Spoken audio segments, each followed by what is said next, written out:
अगर आप बिहार के रहने वाले हैं तो ये खबर आपके लिए बहुत ज़रूरी है और जानना भी बहुत ज़रूरी है कि बिहार के साथ क्या कुछ हो रहा है।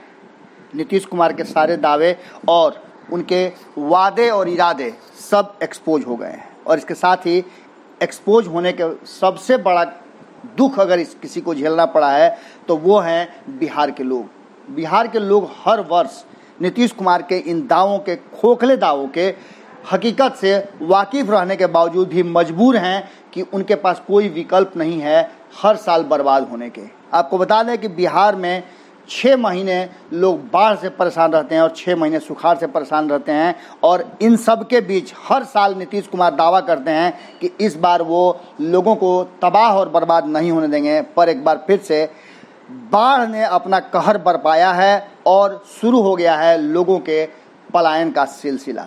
लोग तबाह और बर्बाद होने के लिए लोगों के जान माल की क्षति होनी शुरू हो चुकी है। पूर्वी चंपारण जिला और नेपाल के तराई इलाके में हो रही बारिश से जिले से होकर बहने वाली नदियां पूरे उफान पर है और दबाव आम लोगों पर बढ़ने लगा है। कई गांव में पानी घुसना शुरू हो गया है।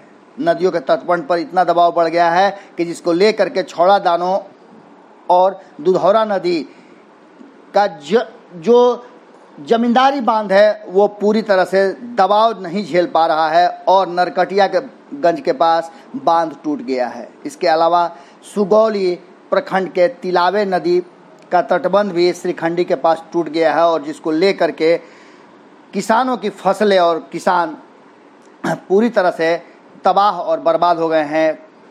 कई एकड़ फसलें पानी में डूब गई हैं और ऐसी स्थिति में आप समझ सकते हैं कि सरकारी दावे कितने ज़्यादा मजबूत रहे हैं। छौड़ा दानो प्रखंड से लेकर बहने वाली दुधौरा नदी ने बंगरी और पसहा नदी का पानी आता है। तीनों पहाड़ी नदियां हैं और उनकी धार काफ़ी तेज होती है। दुधौरा नदी पर बना जमींदारी बांध पानी के दबाव को बर्दाश्त नहीं कर पाया और नरकटियागंज के पास वो ध्वस्त हो गया। लिहाजा कई एकड़ खेत और कई गांव पानी में डूबने के लिए मजबूर हो गए। गांव में प्रवेश कर गया है पानी और लोग परेशान हैं। दुधौरा नदी की भी स्थिति लगभग यही है।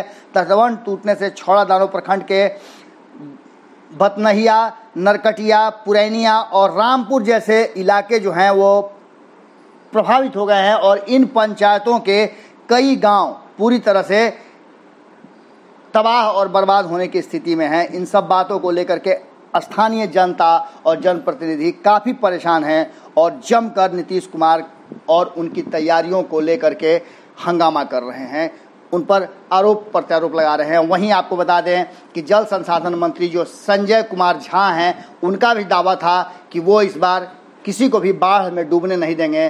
पर जैसा कि आपने सुना ही होगा कि एक दिन पहले ही माधव आनंद ने किस तरह से इस बाढ़ और विभीषिका को लेकर के अपनी बातें रखी थी और कहा था कि क्या सरकार में बैठे लोगों के लिए आपदाएं अवसर होती हैं, क्या उन अधिकारियों के लिए ये उगाही का साधन बन जाता है।